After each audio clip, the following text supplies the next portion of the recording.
जाके नहीं मिलता। उदयपुर जिला कलेक्ट्रेट पर आज केंद्रीय श्रम संगठनों के संयुक्त तत्वाधान में भारत सरकार द्वारा देश के बने हुए कानूनों को बदलकर 4 श्रम संहिता में परिवर्तन के खिलाफ आज इस विरोध और धरना प्रदर्शन में उपस्थित हमारे सभी संगठन के जाबाज साथी पीएस खींची साहब, राजेश जी सिंघवी साहब, हमारे एटक के सुभाष जी श्रीमाली, हमारे एकटू के चौधरी साहब, हमारे बहुत ही संघर्षशील कॉमरेड किरालाल जी, हमारे हिंसक के हिंदू शेखर जी, खुशवंतर जी, सुरेश जी और हमारे शिक्षक संघ के लच्छीराम जी, रामचंद्र जी, हमारे डिप्लोमा इंजीनियर के पीयूष जी, हमारे शिक्षाविद चंडालिया साहब, हमारे बहन क्रांतिकारी लीला जी एवं तमाम सभी का नाम लूंगा तो ज्यादा समय लग जाएगा। आप सबको क्रांतिकारी नमस्कार, सलाम, आदाब, प्रणाम।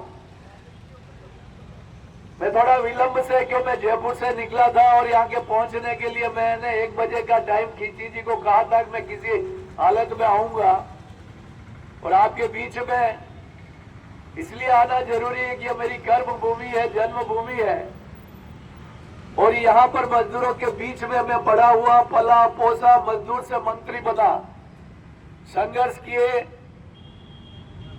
और जीवन में कई संघर्ष देखे, लेकिन यह संघर्ष हमारे जीवन में एक अनूठा संघर्ष है कि जो देश की आजादी के पहले बने हुए मजदूर कानून जो अंग्रेजों की हुकूमत ने बनाए थे, जो इस देश का शोषण करने वाले थे, उन्होंने भी मजदूरों का ख्याल रखकर उनके हितों की रक्षा के लिए कानून बनाए थे।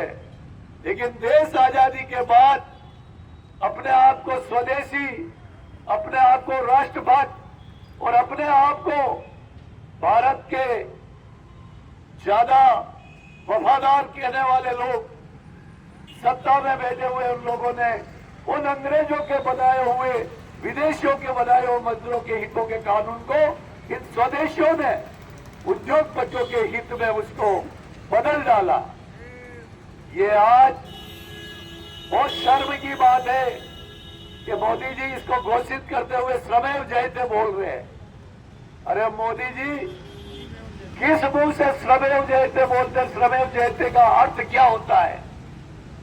अरे ये तो धनेव जयते बोलो, ये धन की जय हुई है, ये श्रम की जय नहीं हुई है। आपने पूंजीपतियों के सामने घुटने टेक दिए, आपने अपने उद्योगपति मित्र अडानी को इस देश को देने के लिए ये कानून में परिवर्तन कर दिया है। ये मुल्क है, यहाँ का इतिहास गवाह है, जब जब भी मेहनत कश, गरीब, पसीने बहाने वाली कौम पे जुल्म हुआ है, तब नई क्रांति पैदा हुई है और ये क्रांति पैदा होगी आपके इन कानूनों के खिलाफ, आपके श्रमिक विरोधी नीतियों के खिलाफ, आपके पूंजी परस्त मित्रता के खिलाफ। ये मोदी जी ज्यादा समय चलने वाला नहीं है। अरे तुम कानून बना दोगे, उसको व्यावहारिक तौर पर लागू करना कितना कठिन होगा जब मजदूर अपने मुकाम पर खड़ा होकर उसका प्रतिरोध करेगा। ये कहाँ का कानून है कि मानव को मशीन बनाया जा रहा है, 8 घंटे ड्यूटी को 12 घंटे किया जा रहा है। तो मैं पूछना चाहता हूं कि वो 12 घंटे की ड्यूटी करने के लिए घर से निकलेगा तो 2 घंटे पहले, और वो छूट के वापस घर पहुंचेगा तो 2 घंटे के बाद, तो 16 घंटे।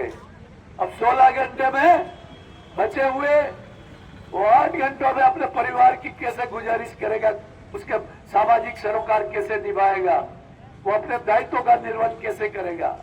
लेकिन इसके पीछे साजिश क्या है? इसके पीछे साजिश ये कि मोदी चाहता है कि भारत का मजदूर और किसान, उसको समय मत दो, उसके सोचने के विचारों को सुनने और समझने का वक्त मत दो, उसको मानव को मशीन बना दो। वो सुबह उठ के दौड़े नौकरी पे।